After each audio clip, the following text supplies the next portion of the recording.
Hey guys, it is Scotch for Dummies here tonight. Hey everybody. Hey, and this is a special week. Cheers. As you've seen, hopefully you've seen 2 videos this week. We finally got up to it. We're doing 18 or you guys doing 18? Yeah, I already did the other 2. Yeah, we're warmed up. So that answers your question, Tom. Yeah, if you're paying attention, how many pre-drams, Tom?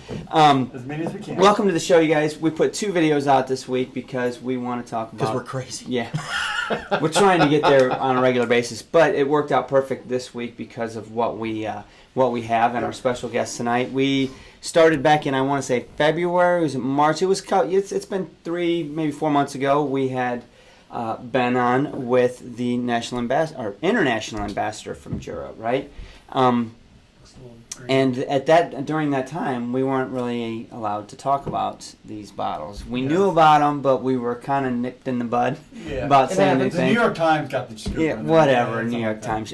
So anyway, here these bottles are. We reviewed them. We put them out there. We hope you guys have had a chance to take a look at them. Uh-oh. Are you our guest is watching the show? Anyway, so hope you guys had a chance to check out the reviews and maybe even pick up a bottle or both of these because we're going to talk about them tonight. So yeah, what else is going on before we introduce our guest? It is quite coincidental that we are talking about Jura tonight. And if you go on any social media about whiskey or Scotch, you will see Fayal on Isla and the Jura Whiskey Festival on Jura. And there's only one distillery on Jura, so I'm just sad that we're here and we're not over there celebrating with everybody. But as a consolation prize, we have 2 bottles. Absolutely. Actually, we have 3 because we also have the old one or the 10-year. Yep. Right? Yep. Yeah, the 10. So we definitely let's get through all 3 of these. Jura Fest tonight. I haven't tried the 10 yet tonight. I may need to go to that. Yeah, so a lot of comments. I know a lot of you have watched the videos, the reviews. So we'll get to all those comments after we introduce our guest. Real quick, do you guys want to say hi to everybody? I see Tom, Telex is here, Bob, Lee, Rayner. I hope you had a chance to get a hold of this 18 because I know you're a big fan of the 16. We're going to talk about that. And we're going to talk about that here in a little while. Eric's on. Bourbon Shenanigans is here. He's not just on the chat, but he's sitting right there. Right. He's occasionally petting the dog. Yeah, he's keeping Molly at bay. Anyway, without further ado, I say we bring Mr. Ben Boice on, and welcome back to the show. Ben, it is great to see you. I'm glad you made it back. I know you've been extremely busy with everything that's going on with Jura, not to mention the other half that you represent in your other life, right? So welcome, and it's good to see you. Thank you for finally allowing us to review these 2 bottles. Yeah, thank you guys. Well, let's just raise a glass initially and say Slanjava. Yeah, Slanjava. Just feeling that. Wheelhouse. What's everybody drinking tonight, by the way? Hopefully everybody's got a glass of Jura in front of them because we've got 3. Sure, I say we do a selfie. It's been a long time since we've done that. Quick, get the dog. Well, I'm starting off tonight with a little Jura 7-foot, so we can go into that one whenever you guys are ready. Yep, I'm going to clear my glass and we'll go right into that 7. We're going to take a quick selfie so we can throw it out on Facebook and say, hey everybody, this is what we're drinking. Jeez. Who lets Andrew keep taking these I don't know why we're going to do it. I don't know. Andrew's got the shortest arms. I know. Selfie right. Look, that's a great picture. It's got you got behind the camera, you got the lights, you got everything. Now he's getting defensive. Yep. Is this Well, 7 Woods right here. I am actually going to have a sip of this So- 10 because I want to. All right, so let's start with the 7 wood. So this is one of the things that I think is cool. So if you watch the review, I completely butchered the regions of France where you got the. But your wife yeah. taught you how to pronounce them? No, she didn't. she doesn't watch my videos. How that works. So Ben has a handy little tool to help show us what these 7 woods are. Right. I mean, let's talk about. Obviously, there are some comments out on the video, and everybody wants to know more about the 7 woods. Right? What's this really mean? Wow. What's the story behind the bottle, and how much of an influence does this stuff have? So, show us your handy dandy little talking point. Because I think it's pretty cool. I wish we had one here in front of us. Well, a little bit about Jura. Obviously, you got to go back to the foundation of where we were about a year and a half ago, when we introduced the Jura 10, which is kind of going back to our roots, going back to our original foundation of 1810 when we started our facility. So the Jura 10 is actually a recreation of the original recipe, where we had something that was going to be lightly peated and also a little bit of sweetness, kind of like a hybrid between the Isla and the Highland region. So, I mean, ideally, traditionally, the Island region was supposed to be kind of a hybrid between those two areas to kind of bring those two huge gaps between, obviously, soft and smoky, and obviously big and sweet, the sherry characteristics of the Highland region, kind of bring them together to kind of find that middle ground. And that's where Jura 10 really kind of sits in. So there's been a lot of discussion on why we have Jura 10 now, and why we discontinued some of the old line.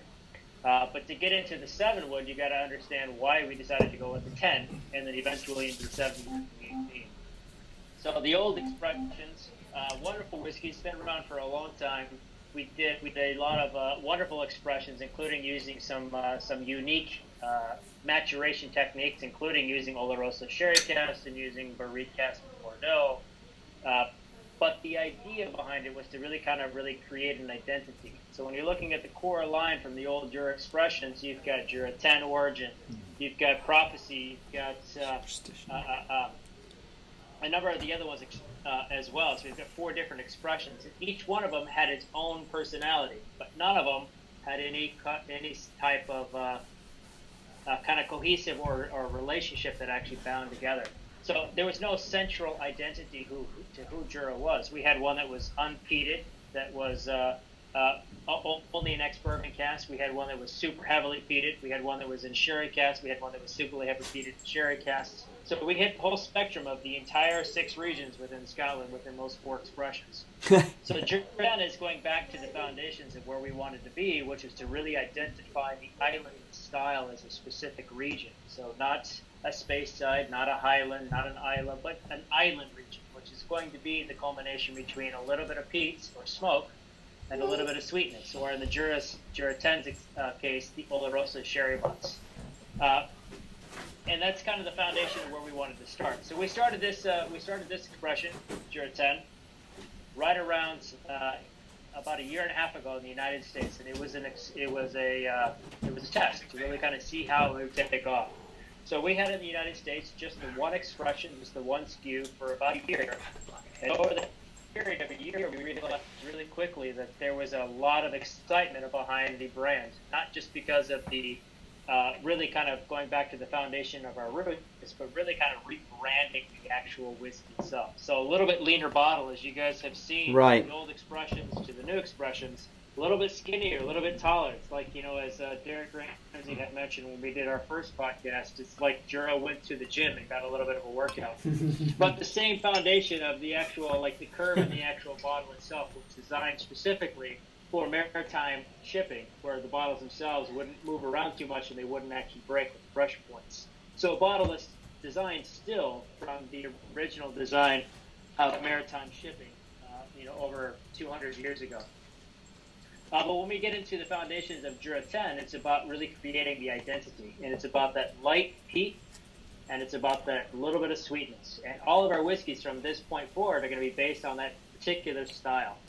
Even when we get into the 7 wood, you're going to get a little bit less peat, a little bit more sweetness, or when you get into the 18, you get a little more peat and a little bit less sweetness. But still, the foundations or the identity is going to be around the Jura 10, where we've got that light sweet or light peat and light sweet kind of characteristic. But we should at That least, helps to kind of build a foundation. yeah, we should at least be able to taste a consistency across the three, right? Which in the old range, that wasn't there. It was kind of lost on. Yeah, I agree with that. So I think I'm excited about that, and I think it's good for We Jura should to pour- build a little bit more of an identity. But But I didn't realize that the 10 was just released to the U.S. market. Well, this is the for a old year. 10. This is the old 10 now. Which is why I had a glass of it before we got started again with the 7 wood, because Right. it is very different. Right. And It's very that. different. I mean, the origin is going to be an unpeated 10-year-old Scotch whiskey. So it spends its entire life in ex-bourbon casting, and that's it. Right. Versus the new Jura 10 actually spends 10 years in ex-bourbon casts in peated whiskey and unpeated whiskey. So, I mean, the style of what we do in Jura is what we call kind of split distillation. The idea is that we do 2 different types of whiskey. We do an unpeated whiskey and we do a peated whiskey. So most of the distillation season, we do an unpeated whiskey. And for the last 4 weeks, we do a peated whiskey to kind of give you that kind of like, as Derek Ramsey had mentioned, it almost like that salt and pepper kind of characteristic. We don't want peat to be the main characteristic. We want it to be an additive to give it a little layer of complexity. That's the whole basis behind the Jura 10. And if you want to look at the peat characteristic, if you looked at Lafroig as being like a 10 or a 2, maybe 1.5. You know, depending on if you do the 7 wood versus the 18, maybe a little bit less, maybe a little bit more. But it's a very lightly peated whiskey. Bob H. has a good question. Bob H. has a good question. I'm reading some questions on the comments, Ben. So give us a second to catch up So with. does Connor Stagg. Sure. Do you guys want me to talk a little bit about the 7 wood? Yeah, why don't Yeah, you talk? absolutely. I'm gonna start writing some questions down because there are some questions coming in, and you can start the foundation of what 7 wood is, and we've got some Sure. questions for you. So globally, they realized that there was a great opportunity to kind of rebrand the actual whiskeys themselves, starting with the foundation of the Jura 10 being the lightly peated sherry finish kind of characteristic. And across the UK and across the world, we've got 5 new expressions with Jura. We've got Journey, which is going to be a non-age statement, which is a younger whiskey, which is kind of like our baseline, which we don't have in the United States. Our base is going to be the Jura 10. The next one, obviously, being the Jura 10. From there, we've got Jura 12, which we don't have in the U.S. Then we've also got 7 wood and Jura 18. So 5 total expressions that we have across the board internationally from the new expressions that we've released from Jura. But all of them kind of, again, based on the foundation of a little bit of peat and a little bit of sweetness to kind of build a foundation of what we are as an actual distillery. Ben, will the 2 expressions that aren't in the U.S. be coming to the U.S. at some point? That is a good question, and I don't have an answer for that. Fair enough. So we're going to start with the 10, the 7 wood, and the 18 in the United States, and kind of see where we go from there. So, but the Jura 7 wood's a unique piece because this is actually a relationship or a combination that we have with University of Bordeaux out of Glasgow. So this is actually going to be a makeup or a non-age statement based on 7 different wood grains or 7 different wood types. What's unique about it is the fact that we start our life off in ex-bourbon casks, and you can see that right here. Sure. Just like most of our whiskeys, we spend time in ex-bourbon casks for about 10 plus years, and then from there we split it up into 6 different wood grain types. Now, when I say 6 different wood grain types, these are 6 different European oaks that are coming from 6 different regions within France that are new oak. Now, these have not been touched by anything else. No Bordeaux, no Burgundy, no port, no sherry. A lot of the traditional casks that we've been using across Scotland, we're not using this at all. These are brand new. So we actually know where the tree came from. We actually had it cut down and cut the stakes, cut to specification. We actually had these toasted or charred to our specification. So these barrels are unique to us specifically. So in partnership with the University of Bordeaux in Glasgow, we're actually studying the long-term effects of the linnet characteristics or the flavors that we're actually getting from these wood grain types. So a lot of people have asked me a lot, what is the age statement on this one? You know, the United States, the U.S. people, all of us over in this part of the world are stuck on age statements as the defining characteristics of the quality. Now, that's a whole nother podcast. It sure is. For many good conversations, for sure. But from my perspective, when a whiskey's ready, the whiskey's ready. It's kind of like baking a cake. You never know exactly when it's going to be done exactly every single time. Maybe a few minutes more, maybe a few minutes less. And it's the same thing that goes with maturation. You'll get 4 different barrels, all done 4 exactly the same way with all the exact same distillate. Each one of those is going to be uniquely different as it ages over time. Richard Patterson is famous for saying that all of his whiskeys, all of his barrels are kind of like his children. He's got to nurture them. He's got to really spend some time with them, really kind of find out what their personalities are before they start to really kind of showcase the uniqueness of each of the flavors they produce. And they're all very, very different. So when we have not 1, not 2, not 3, not 4, not 5, not 6, but 7 different wood grain types, it's a whole lot of personality that Richard's got to be able to kind of sift through to find that perfect balance. And for us, this is going to start its life off in American White Oak. And you'll have to bear with me with my bad camera skills here. But starting its life off for about 10 years, give or take, in ex-bourbon cask. This is pretty common across the board for White Mackay products. From there, we're going to go into 6 distinctly different wood types. We've got Vosges, we've got Bertrand's, we've got Jupil, we've got Allier, we've got Vosges, we have Tronchet, we also have Limousin. Each one of these is going to give you a very distinctly different characteristic. Like, for example, when you're going into the Vosges, you're going to get some light caramel characteristics or like slight orange notes. When you get into the Bertrands, you're going to get more of like almost a tropical fruit. When you get into Allier or Jupil, you're going to get more of these nutty licorice kind of characteristics like caramel or fig notes. Wow. When you start getting into Tronchet or Limousin, you're going to start getting into more spices. Limousin is probably the most famous wood grain type coming from France. Obviously some of the most exclusive wine casks in the world are made from Limousin oak because it is very porous and it does have a lot of spice behind it. So you can't say it's all going to be split 6 different barrels, 2 years, and marry it together because it's just going to be dominated by one of those wood grain types. So finding that right balance is where that real magic really kind of comes in. So when we're talking about a non-age statement, it's not because we want to use 3-year-old whiskey in our whiskeys. We just want to find the right balance of old whiskey for the final maturation with all 7 different grain types. That's really interesting. Just the science behind all the wood and what it does and the combination and picking the right wood. And did you say that it starts off 10 years in the ex-bourbon though? Yeah. I usually use 10 years as a general kind of like a starting point because Richard Patterson will tell you multiple times if you ask him about his non-age statements. Like Richard Patterson is famous obviously for the Dalmore.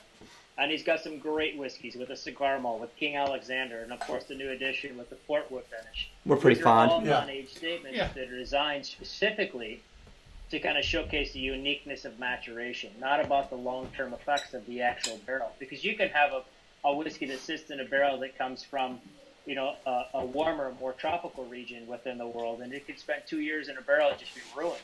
Versus if it's coming from a particular region within Scotland that is a little bit more temperate, a little bit lighter, a little more kind of colder climate, it can take 10, 12 plus years to really kind of find its real, true kind of like personality.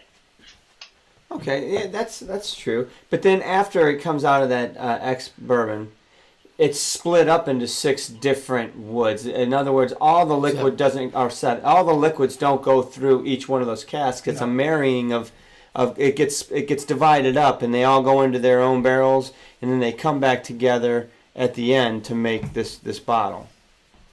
That is correct. Okay. So we're going into 6 different woods. So right. Each one of them having its own kind of maturation time. So there's going to be X amount of time that it goes from ex-bourbon cast into Allier, or ex-bourbon cast into Vosges, or ex-bourbon cast into Limousin. So each one of them is going to have its secondary maturation. So it goes from one barrel, ex-bourbon cast, into the second barrel, and then they bring all of them together to get that final maturation. So question for you on the final decision on who pulls what from where. Is that disciples of Richard Patterson, or is he instrumental in this, or is it Jura distillery managers? Who kind of makes that final combination decision based on these casks? Now, originally, it's always going to be Richard Patterson, because when he's creating his whiskey from the first time around, of course, it's going to be him that gives the final decision on the final whiskey. Now, there's always going to be a panel of experts within any major distiller, any major whiskey-producing organization. There's professional nosers. That's what they do. Yes. They get a final product and they compare it to the new product to make sure there's consistency across the board. And there's multiple different people, so there's consistency. So Sure. just in case someday, Richard may, God forbid, have a cold and he doesn't have his nose working at 100%.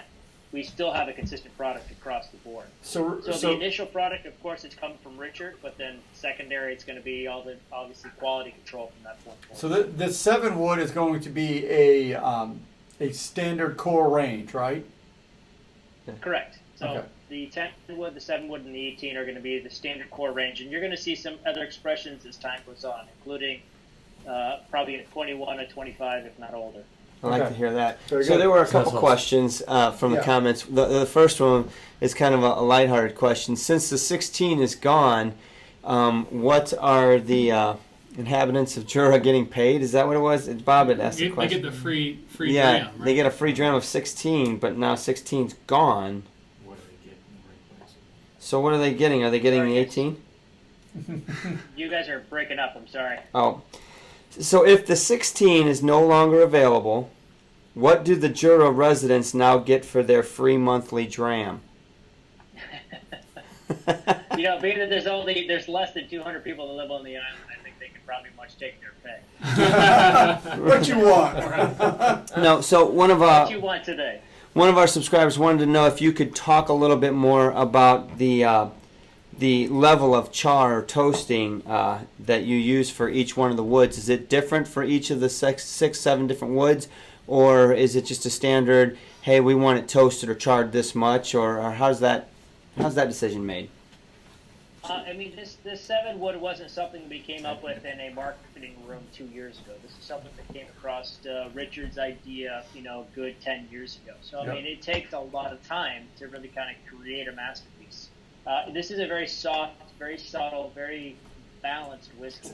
It's my own personal opinion, but I think this drinks a lot like a Japanese style, where there's a lot of consistency, a lot of balance across the board, versus a lot of Scotch whiskeys, which generally That's so showcase a true. lot of inconsistencies and unbalance. But that's what makes it unique. So this appeals to multiple drinkers from the Japanese category as well as the Scotch category because of the lightness and the softness of this particular whiskey, as well as the consistency and balance that goes along with it. This whiskey is coming from the island of Jura, which has the second tallest stills in Scotland. So right outside of Glenmorangie, which of course is the tallest, you're getting a very soft, very subtle, very light distillate that comes off of the actual still. So when you're putting that distillate into new oak, you're going to get some variation of what's the right balance. So it may be a number 4 char, it may be a number 1 char, it may be a full toast, it may be a light toast. Each of the barrels has its own personality, and each of the wood grains is going to showcase something unique that Richard's really looking for. So this was a culmination of a lot of time, a lot of trial and error, and then of course now that we've got the final product with the 7 wood, we've got a beautifully balanced 7 unique different wood types, soft, beautiful whiskey. So there's definitely a big. Obviously, this is the old 10. Right. So, but Which do you still have that poured? Yeah, I do right here. But the 7 wood really does have a phenomenal nose. It really does. The one thing that really gets me though in the Jura 7 wood is that pepper. You mentioned earlier, like salt and Yep. pepper. It's got a pretty good pepper, white pepper aftertaste. White pepper. God, I'm And glad you said that. And it's really it's prominent. It's not something that I don't normally get in some of my scotches, but it's a uniqueness one. I'm wondering if it's something that's kind of unique to the 7 wood itself. I don't think I got that in the 18. No. I would definitely say it's out of the actual 7 different woods combined together. When you have something that's a new oak, you're not going to get the influence from, like, say, a barrique cask from Bordeaux or Yeah. Right. a port cask from Portugal. You're not going to have those secondary influences. So this is the wood itself that we're actually tasting. These specific characteristics from each of the wood grains Yeah. themselves that kind of showcase it pull through. So Right. let's talk about our review of this though. So we didn't Yeah. give the 7 Sure. wood a really super high review because it wasn't. Now that you mentioned that it was kind of almost a Japanese style, I totally see it. Yeah. When we reviewed it, it was kind of like, I don't get a lot of unique flavors. It kind of just blends, and it's kind of Well, I will say that I got baseline. some unique flavors, but everything is very subtle. And I'm with you. I think that now that I'm thinking of it more along the lines of a Japanese style whiskey, Where's what? I'm getting more into the whole thing, and I'm picking out a few more flavors tonight than I did, I think, when we did our initial You guys review. touched on something that I think is really important for Jura. Is Jura does have the second tallest stills, which gives you a light distillate. So we do not consider this an advanced whiskey. We consider this an entry level whiskey. Okay. Not entry level in the sense where it doesn't have complexity, but entry level in the sense that it appeals to multiple or a broad band of drinkers. But So it is soft. It is soft. I think it does have some complexity though when you actually know some knowledge behind it, because it makes you want to search a little bit more. It's more interesting. Like when you went through all the different Seven Woods, it really made me start thinking about it more. So it's almost, I mean, I agree from our perspective of when we reviewed it. I think we kind of came out like we normally do every Scotch and kind of just do a little bit of background, but just taste it. What do we taste? What do we like about it, etc. But now that I know a little bit more about it, it kind of makes me want to go in there a little bit more and research a little bit, because it does kind of have some interesting background behind it with the different woods and the flavoring behind it. Now this 7-wood, if you add just 1 or 2 drops of distilled water into it, completely changes the actual nose. Like it just all of a sudden you're getting like this bouquet of just like tropical fruit. You're getting pineapple, mango, even like a fresh cut coconut. It's really kind of odd. I think I even said It's coconut. really interesting how it opens Not up. review. That's really interesting. Okay, so we're learning that we're dummies. We're learning how to drink Scotch, and discussions like this are the kind of stuff that give us that additional breadth. And I hope our viewers and listeners are watching, learning from us as well. You know, we gave us a fairly low, middle of the road review because it's just kind of a middle of the road Scotch, but we're learning how to tease out those more subtle flavors. And I'm not there yet. I'm probably I like the bolder, richer flavors. For what you said, the inconsistency that some Scotches will do, though, like super powerful on the peat or the super rich ruby fruits or something. I'm learning how to do that. So I'm hopefully others are as well.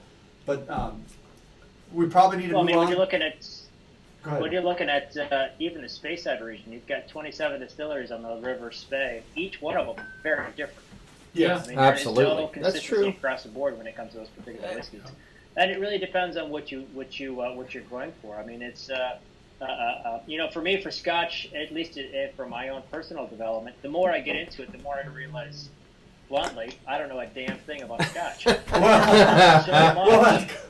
There's so much to learn, but that's also what makes it really, really exciting, because there's so much variety out there and so many opportunities to kind of really get a different perspective and education behind it. And But when we're looking at this, looking at whiskey as a whole, when you're looking at like even Jura, the subtleness is what makes it unique. It's soft. It's bright. It appeals to a drinker outside of your traditional Scotch drinkers or your traditional peat kind of drinkers. So Ben, what is the manufacturer's suggested retail price of the 7-wood at this point? So suggested retail price of 7-wood is going to be around $74.99. Okay. The idea is to really kind of make it appealing to a new audience of Scotch drinkers. So Jura 10 around $54.99, Jura 7-wood around $74.99. So I think that's a really good point. I think that, take our review for what it's worth, but I totally think that our audience is definitely should give this bottle a try for the price and what you're getting. I'm really curious to see what your comments are. So maybe if you guys get a chance, go get a glasses somewhere, go buy a bottle, check it out, let us know what's going on. Hey, you know what? Look, you just give us some money, a little super chat. Don't let the money divide you. Malta gave us $20. Man, What's up, Swami? Swami, thank Yeah, you, so So brother. we just got a Good- super good chat on for you, $10 from Malton, Montreal. $10 Canadian, which is like $3.50 US. No. But guys, on We'll the put it high to good note, use. Unmalted, he's like 50 some odd people subs away from 1,000. So if you're Good on watching the him. show, So you're not when- subbed him, go sub his channel for him and Yep. get him close. Give him over 1,000 so he can make the jump. Yeah. What's up? Oh, Jura, couple more questions Yeah. before we move from 7-wood. One observation I'm going to make, and then I'll ask this question. I don't know if you can't see the camera right now, but on the back of the new packaging, That was my favorite part. on the back of the new packaging of the 7-wood and the 18, we're looking at this. There's a map, and there's a picture of the island of Jura, and you can It's sort a of good see one. mainland Scotland, right? And then all of a sudden on the back, look what's south of Jura. There's something missing. Was that left out intentionally? It's like a half a mile away. I mean, literally, they can almost spit on the other island, but it's not there. I don't work in packaging. Good answer. I'm not saying they're wrong. No, yeah, I mean, I don't blame them. I don't work on the marketing package. I don't know. But you did bring up something interesting about the actual package itself. You'll notice that each one of them is a different color. Yeah. Yes. One of them is a designation of the specifics behind the island. You know, the 10 is copper, about the significance of the uniqueness of the actual tall copper stills that we have. The green for the island and the lushness and the utopian kind of atmosphere. And of course, when you get into the 18, we're starting into that deep, dark blue that you get from the ocean surrounding the island itself. I thought you said you weren't in marketing. You're good. Right. Good. I think he is. Hey, no. Who got the there- 18? Hey, Well, I didn't say I couldn't sell something. No, there was Tom wanted to ask a quick question about chill filtering, color, Yeah. natural That's a coloring, good question. whatnot. So we didn't see anything on the box to indicate otherwise. But can you speak to that? I'm sorry, guys, you were breaking. Oh, that natural coloring, chill filtering on both of these expressions. I mean, it's a common practice in Scotland, at least across the board, that non-chill filter is usually kind of the direction that most major single malts are going. Mostly because it has to do with the original way of making whiskey, and also because we use copper, we use pot stills versus column stills. You know, when we get into color, coloring is always it's either you love it or you hate it kind of conversation, and that's a whole other podcast again on whether or not color makes a significant impact on the actual whiskey or production. There's a number of different places around the world that do allow coloring, and coloring is I'm not 100% sure if the coloring is actually used on the Jura products, but across the board in Scotland and in Canada and a number of different places, color is used for consistency. So if you're using multiple fill barrels, you know, if you're using a first fill versus second fill versus third fill versus fourth fill, you're going to get a different, color or characteristic that goes into the actual final consistency of the actual product. So it could change colors over a period of different batches based on the actual maturation, even though the flavor may be exactly the same. So a lot of Scotch producers will use coloring specifically so they can get that consistency in the actual color. Sure. And I've also heard rumors from Scotch producers and also master blenders that depending on what region they're from, they'll use coloring a little more extensively or a little heavily. Specifically because when you look at a Highland style, you're expecting something that's going to be deep, dark, and rich. And if you've got something that's very light in color, you're not going to expect flavors that you get from that versus the color that you get from it as well. So it's visual as well as from the palate itself. Absolutely. So I hope that answers your question. We've talked about it extensively. Yeah, we've gone. We've had the pros and cons and arguments of coloring. I just wanted to know if you knew if Jura was using. You did say non-chill filtered then? Non-chill filtered is pretty consistently across the board for most pot still whiskeys. Okay. So I mean, it's funny. I've got I work in the field quite a bit, and I found this random bottle. So this is actually put out by Old Malt Cask. This is a 50% or 100 proof 1990 15-year-old Jura, which it actually says on the actual box itself, no chill filter, no color added into it itself. So this was a fun little gem that I found randomly on a dusty shelf in this small little boutique retail shop in the middle of Georgia. So I was pretty excited to actually find this one. But some specifically will put on the actual bottling, depending on if it's from a secondary producer or if it's from the original producer. But I mean, you look at this rich color. Right. I mean, it's completely different than a lot of the other Juras that are out there. It just depends. Every barrel is uniquely different. Every barrel is going to have a different amount of color or maturation coming from the wood. So did you expense that bottle? I've been waiting for a moment to open this one. So maybe if you guys decide to come visit me down in South Florida, we'll open this one up. You got a boat? So I can find a boat. You got some other stuff on that shelf I want to take a visit to. Yeah, right. Believe me, people that are watching are looking behind you and over your shoulder, right? They know what you got. There's a few things right up there. Just one or two little gems sitting on the shelf. It's not the big bottle you got to look at. The little ones you got to look at. They'll zoom in. They'll take still shots and zoom in. They'll know. So we did get some viewers and call you out that said, "Hey, that's a fairly vague answer on the chill filtering." It's like, yeah, most whiskeys now are becoming non-chill filtered, but what about these bottles? Was that These bottles are non-chill filtered. Okay, there so you that's go. what so the 7-wood Non-chill filter. at 43%, is that what it is? 42%. Yeah. And the 18 at 44% are non-chill filtered. That's pretty impressive to be able to get that. Yeah, I mean, honestly, I think what we found over the last couple of years is usually anything under 46 is pretty much chill filtered. Not every time. I'm not saying always, but it just seems like that's the standard. I don't know. Okay. But anyway, let's back this thing up and let's move this to the 18, which is completely and utterly different. Completely. I am very excited to say, as a lover of the 16, the Jura's own, that I do think that the 18 is going to pacify me. The 18 is delicious. I'll be able to survive without the 16 as long as the 18 is around. Interesting bottle for us. Tell us about the 18. What did they do with that? So I want to touch on the 16 just a little bit. So if you guys are big fans of the 16, being that you guys are in Indianapolis, if you decide to make a trip up to Chicago, I know that there's a few bennies up there that do have a nice selection of the 16. So if you are big fans, you hear that, Tamar? You take a trip to Chicago. What? Oh man! All right, we gotta take a time out. We just got time out. KB, Scotch.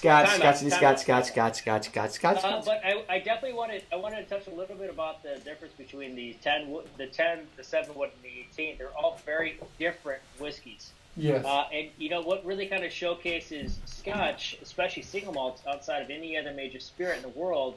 What makes us unique is maturation. You know, wood really kind of galvanizes the uniqueness of what we are as a particular spirit. So, of course, Jura being Jura and Richard Patterson being obviously an innovation pusher. You know, his number 2, Greg Glass, which if you guys recognize that name, he learned a lot of his craft under John Glazer, which of course is famous for Compass Box. Yeah. So kind of pushing the grain, kind of pushing the ideas of what it is to be Scotch whiskey in Scotland has been and will be kind of that push that Jura really kind of pushes for from this point moving forward. So 7-wood being the only single malt in the world where it's using 6 distinctly different new oak cast finishes.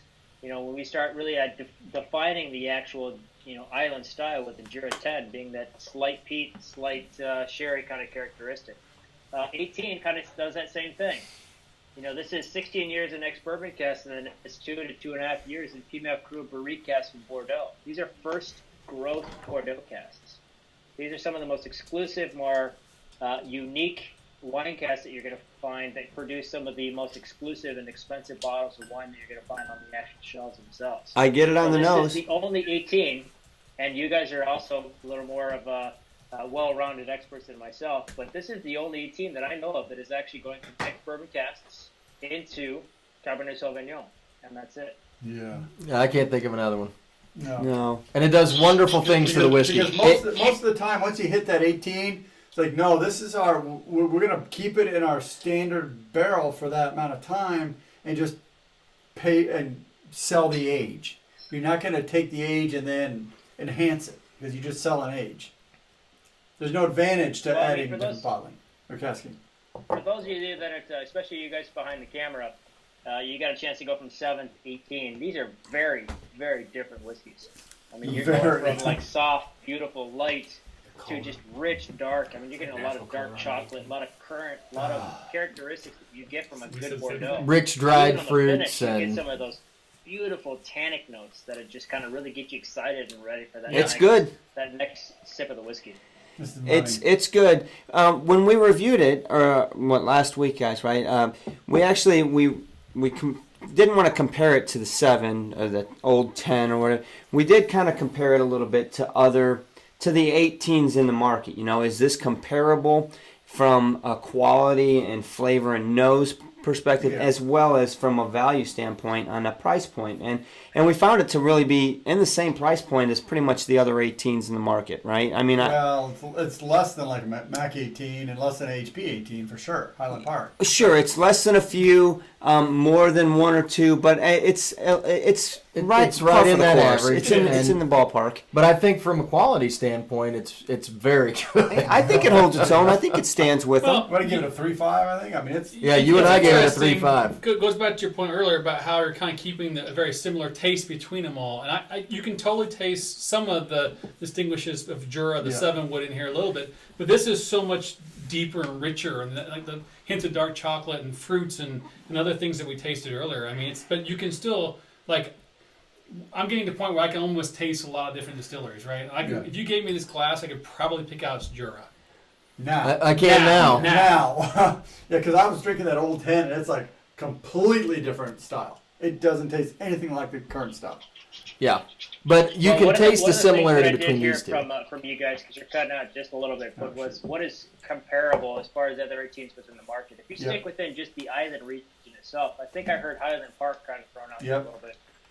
When you're looking at the consistency, if you're looking at the two different products, one, they're two very different whiskeys. Yes, there's a little bit of peat, there's a little bit of sweetness in both of them, but very, very different products at a different price point. I think we actually come in at $129.99 versus $149.99 for the Highland Park 18. So when you're looking at, in true Richard Patterson style, being able to source some of the most unique casks in the market, Premier Cru Brewery casks in Bordeaux are not easy to get their hands on. And the fact that this is the only 18 that uses those beautiful casks at the end makes it its own kind of unique style, with still staying within the foundations of just a touch of smoke and just a little bit of sweetness. Oh, it's got a lot of flavor. But guys, before I forget, we kind of skipped it earlier, but I want to say a big wheelhouse and thank you very much to KB earlier for the huge super chat. Yep, that was awesome. very Thank nice of you, sir. Go get a bottle at 16. Yeah. It's funny because I think he and a few others are ordering it right now online. Yeah, you said if we know anybody in Chicago, we do, and we know a couple people in this room that make frequent trips there, so we'll have some of that 16. We're not saying goodbye to it forever. Nightbuck, shout out. But I honestly really do enjoy the 18. The 18's got a lot to Whiskey Travel offer. needs some Nightbuck. And I hope that everybody has a chance to get out there and try it, because it's worth trying. And I think once you try it, you'll actually really like it. So one of the things we haven't discussed tonight online is the elephant in the room that Jura blew up their entire portfolio this spring, from all the old Juras to this new line. We talked a little bit to Ben earlier tonight about why they did that, and we're not going to pull any punches on this. A lot of our viewers said, I didn't like the old Jura. I couldn't relate to it. You try one bottle, it was consistent. We talked about that a little bit. But tell us the process that Jura went through, and Jura had to, I see a marketing table where you're sitting there and saying, guys, we're not there. What do we do to completely change our style? Ben, tell us a little bit about what they did. I think I got about 70% of that, but basically what I have an idea what you're talking about. Why did we go from old style to new style? And what's the kind of thought process behind it? So the old style in Jura, I think I touched on it real briefly earlier in the podcast, was about inconsistencies. We had 4 different main line whiskeys in our core line that had all very different flavors and characteristics. We had unpeated, we had heavily peated, we had lightly peated, we had sherry finished, but there was no really defining characteristic behind the actual brand itself. So we have recently gone through a little bit of a change on the U.S. market side of things, where we've got a new import partner. So E&J Gallo is our import partner in the United States. And, they are famous for being able to build a brand to really showcase the uniqueness behind a particular characteristic of each of these brands to really kind of market it to a broad audience. Now, we came to this relationship, obviously, as a White Mackay overall portfolio, because of the relationship way above my pay grade. But the biggest picture being more so that the product itself needed a bit of a change. Internationally, Jura was still one of the strongest island whiskeys sold on the market. And I think we touched on it briefly before the podcast started about duty-free being the second biggest revenue generator for Jura specifically across the UK and across Europe specifically because, just like France being not too much bigger than Indiana. So you go from Indiana to Illinois, you've got a duty-free shop that's going to be in between. So there's a lot of product that was purchased during, obviously, the transition between the different countries. So one of the reasons why they decided to kind of go for a new style is because they came to the United States and they realized that duty-free kind of characteristic wasn't necessarily as big in the United States. We go from the second largest generator of revenue to the number like maybe 1% for the United States. So it's not big. So we're not having that big market push that we did in the UK. So for in the United States, when we decided to kind of merge or decided to actually have an import partner with E&J Gallo, we decided that it was time for a bit of a change. So the Jura 10, the one that we see now, the one that's the kind of the core, the foundation for our products, was a test market in the United States. So for the first year, for the last year and a half, it was only in the U.S. It wasn't until March of this year that we internationally saw the progression of the growth that Jura had to actually decide to go across the board to go with this particular line extension. Now, these are things that we've been kind of touching on for a while. These are things we've been looking into for a while. But I think that partnership that we have with our import partner in the United States really kind of pushed it forward a lot quicker and really showcased the need for kind of a revamp. The change in the bottle, the change in the logo itself, as well as the actual bottle design. It's much more contemporary and, without a lack of a better word, millennial in that sense. That new drink. That's gonna blow up. When I talked about Jura being a very user-friendly kind of whiskey or an entry-level whiskey, it appeals to multiple type of drinkers that don't necessarily have that seasoned palate like you guys do and like I do. So it was a test market in the United States. It could have failed miserably, but I think we saw the growth numbers, and we saw that Jura specifically was the number 4 fastest growing single malt in the United States last year. We decided it was a good idea to kind of push across the international market. So you're going to see these brands a lot more, and you're going to see them more consistently across the board, not just in your traditional component of, a nice Copacabana glass, neat, or maybe even on rock, but you're going to start seeing it in cocktails as well. You're going to start seeing it in a little more of a untraditional kind of standpoint, I guess you would say, with the actual brands. I'll stick to the 18 neat. I really do like the 18. I mean, honestly, as you've been talking, Richard Patterson said there's only 2 ways to drink whiskey, in your left hand and your right hand. So it's open to interpretation. It's been opening up as you've been talking since it's been poured, and the nose has just been getting better and rich better. Fruits, Very better. rich, fruity. Yeah, Deep. it's They hit the chocolate, dark chocolate. it's there. It's all there. It's What really good. I think what I like about this too is that there isn't that white pepper that I was getting in the 7-Wood. Yeah. I really like that. Yep. I mean, for the price point, for the fact that it's an 18-year-old, the fact that it's aged in Pinot Gris recast, this is probably your best well-rounded whiskey. Yep. Yeah, it's very, It's very good. good. I almost don't miss the 16 when I'm drinking this. Now, we did have a question. We did have a question very early about when is the 21 coming out. Let me guess. 21 is coming.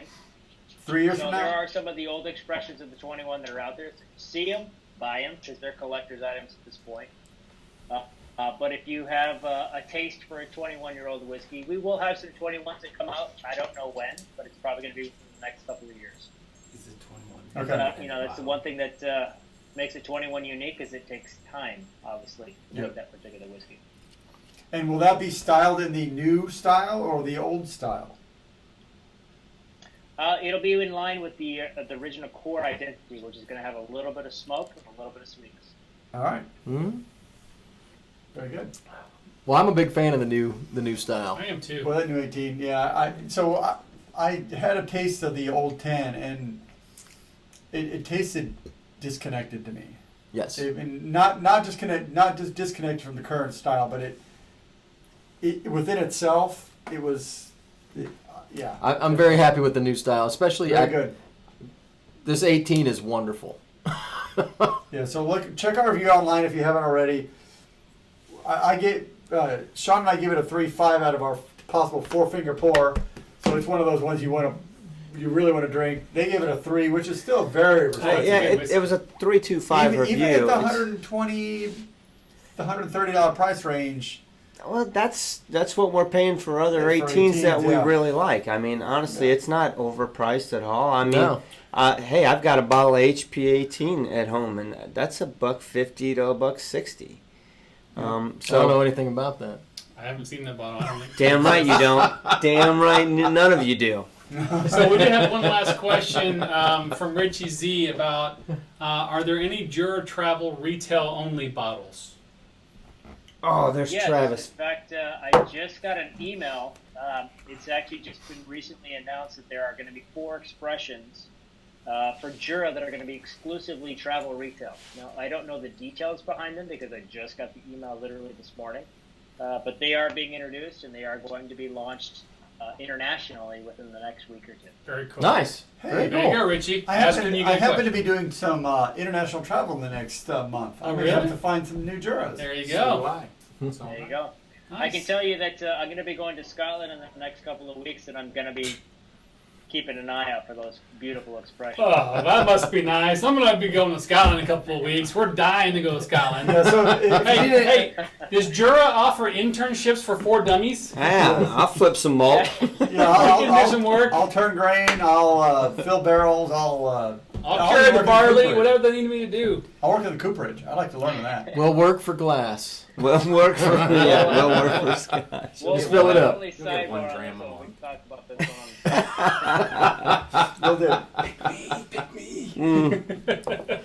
So let's revisit what right now we've got. There's the 10, the 7 wood, and the 18 that are available right here, right now in the United States, and globally, right?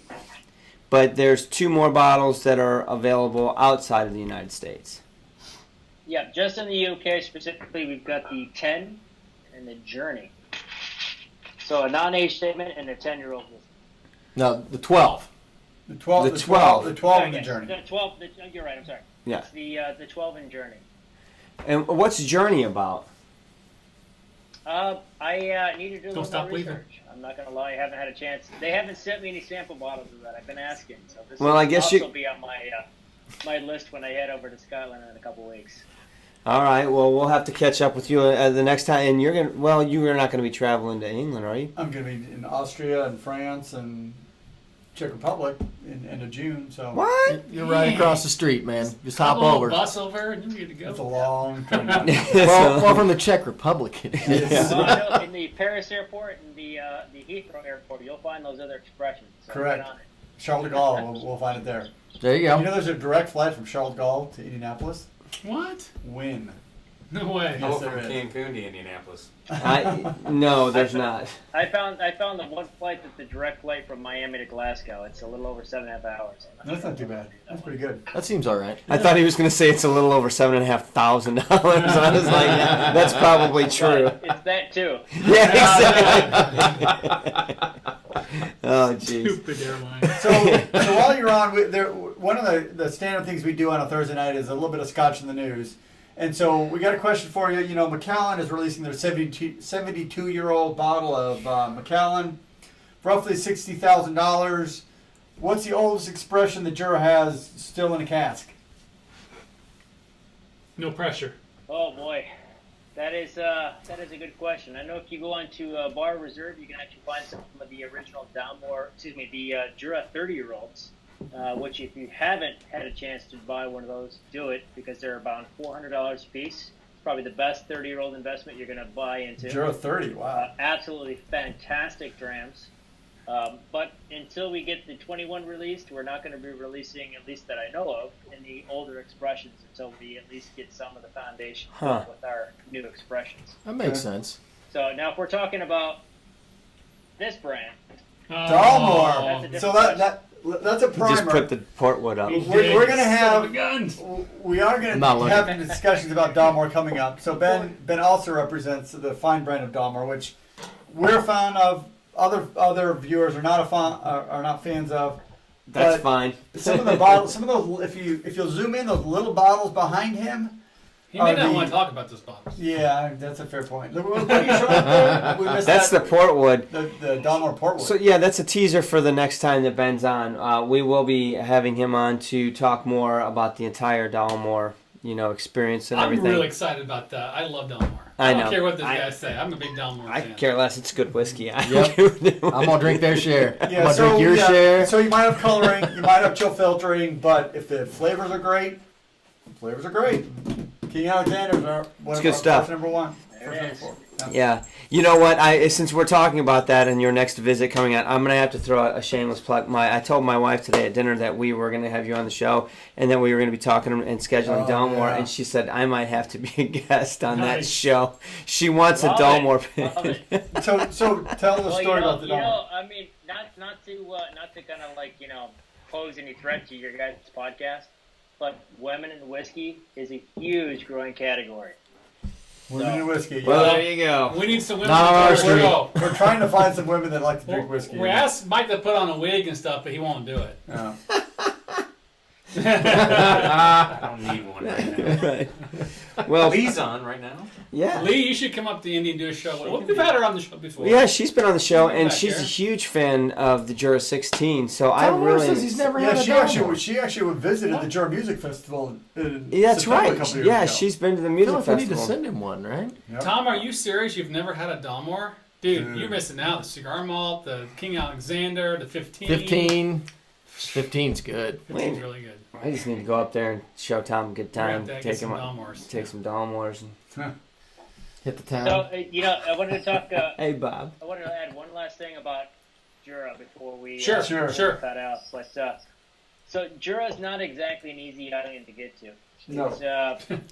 It's just north of Isla. In fact, to actually get there, you actually have to take a ferry from Isla, which basically means you have to take as Derek Ramsey had put it, you have to take a Buddy Holly style plane over to Isla. You land.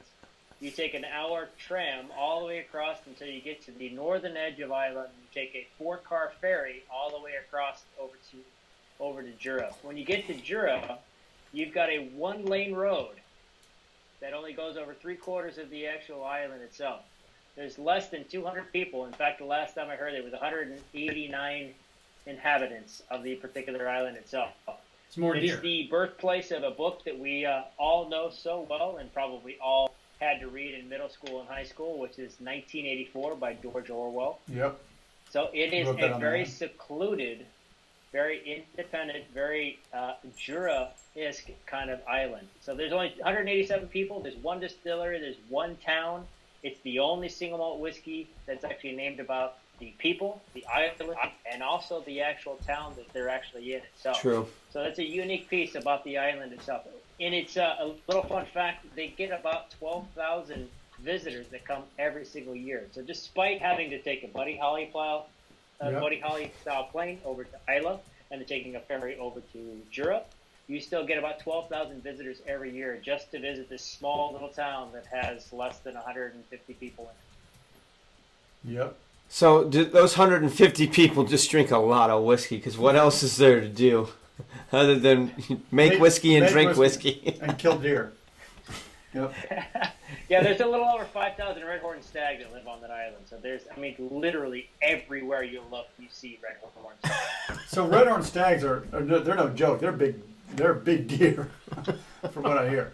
Oh, I've not seen they're massive. They're not like what you see in the Midwest where you've got mule or like white-tailed deer, where about 300 to 400 pounds. This is something that's about 1,200 pounds, and it's got if it's a full male stag, it's got the full 7-foot wide, 12 points. Not exactly a creature you want to go up to and be like, "How you doing?" Dude, no. Yeah, it's not gonna like you too much. Yep. It'll give you the business end of its horns, and it's probably not a good way to be. I hear that for sure. That's good advice when you're swimming across, right, Mark? Yeah. So I think we may have just. It's funny. The first time I went to Jura, I was actually like, "This is an absolutely beautiful place." And I'm an avid runner. I try to run every day. And I decided, I was like, I'm running in Jura. Why not? Yep. Because this is like, you see seals in the background, you see the big fishing boats, you smell the sea on the air, the brisk, like, cool wind that's hitting you with all that mist from the actual ocean and stuff. I'm like, I am determined to run around this island. So I start off on the actual town, I'm running down the town, and I see a sign that says, church, turn right. And I'm like, okay, not just like Episcopal church, it's not like, It's Baptist just the church. It just says church. The church. I'm like, okay, let's go check this place out. So I turn left, and I start heading up the hill, and it's a road that goes over a hill, then over another hill, and over another hill. So you see little farmhouses on each of these little hills, and I'm going over one of the last hills before I get to the church, and I come right around the corner, and I come within like 10 feet of a 12-point stag that is staring right at me in the middle of the road. So we had as Derek liked to put it, we had a bit of a Mexican standoff. And I'm staring at him, it's staring at me, and I'm like, okay, this thing could just absolutely just ravage me. And he's probably thinking the same thing. He's like, this crazy beast could probably kill me. So I took a step back, and it scared him just enough where he jumped over the fence and he ran off into the rolling hills. But there was a moment where I was like, okay, I'm probably not going to make it off this island. You should have chased him down. But I mean, they're absolutely everywhere. But the experience of Jura is it's indescribable. I mean, you go there to disconnect from your cell phone. Wi-Fi spotty at best. The people are so inviting. They're so just so humble and so just loving in general. Even down to the facility manager from the actual distillery, to the lady who runs the hotel, to the lady who runs the general store, to the community center. I mean, everybody is just an absolute beautiful person. Well, so, I mean, it's. We're still looking for the internship, so we'll sit with you if you want us to. That's fine. Well, yeah, we're saving money to make the trip over. I don't know I'll go what's stare at going a deer. Come on, buddy. One way. Staring face to face with a 1,200-pound. That's a different story, Yeah. but I don't know about that. That's good. All right. I'm on for that. I'm not going to lie. I had a moment where I was like, okay, I'm going to have to go home and clean my shorts after this one. Well, We're at the top of the hour. we are at the top of the hour, which means our moderator, Telex, the Whiskey Tech, has started his after show over on his channel, and we need to release everybody so we can all go over and support him and thank him for always taking care of our channel. But yeah, that's right, Richie. See, he wants to see. So the question is, so do we know what Telex is reviewing or discussing tonight? I do we not ever see know. that? So I don't know if Telex has already moved on, but He might He have. probably has. I hope he has, because we did take it over. Usually we're pretty good at stopping shorts. No big deal. But Let's give him one last sign off. yeah, Ben, thank you very much for making time for us tonight, for talking us through these two expressions. I think we actually need to get our hands on the new 10 just to see where that Yeah, falls 'cause with that's- these, because should it do is like a- part of these. Mhm. And we'll throw that to the things to do. But really excited to have these two ones on the bar, and excited For to the have next you. like 3 or 4 days. Yeah, they'll be gone in no time. But to have you on the show to talk about them, I mean, it was great to have Derek on a couple, 3 months Yeah. ago. That was fun. Yep.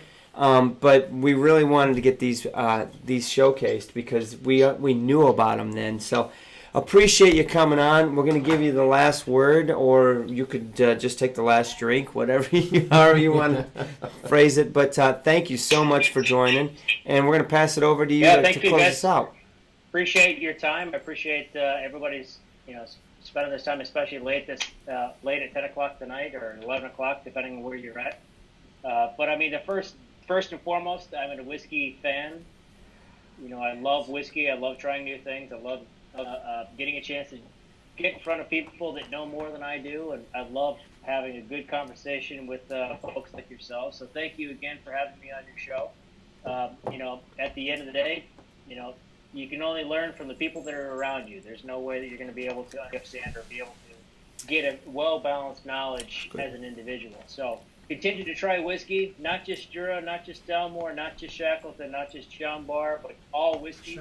Because ultimately, every whiskey is a little bit different. Just like I mentioned earlier today, Richard Patterson says there's only 2 ways to drink whiskey, in your left hand and your right hand. So, I'm all about it. Slanjava, thank you guys. Appreciate it. And look forward to being on your show again soon. Thanks, Roger guys. that, Ben. See ya. And with Cheers. that, everybody, thank you for joining the show tonight. KB, Swami, thanks for giving us a super chat. That was really cool, you guys, to do. It was great to see everybody. We had Head a over good to show. Telex. Head over to Telex and see what he's got going on over there. I'm glad he's feeling better. He's back from Yep. the dead. But until next time, guys. Cheers, guys. Cheers. See you next week. Gotcha.